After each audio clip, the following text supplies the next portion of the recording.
గారని కలిశాము. ఉపాధి లేక కలెక్టర్ గారని కలవటం అయింది. ఆయన మాకు సహకరిస్తానని హామీ ఇచ్చాడు.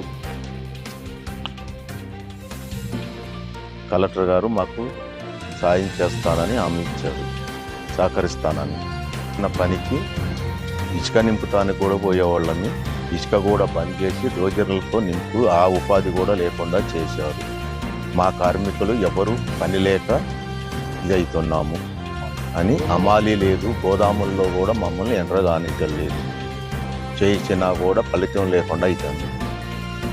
ఎంత సహకరించినా కూడా మాకు గిట్టుబాటు రేటు ఇయ్యక ₹2 కన్నా ఎక్కువ ఈనని వాళ్ళు ఆపుతున్నారు మమ్మల్ని.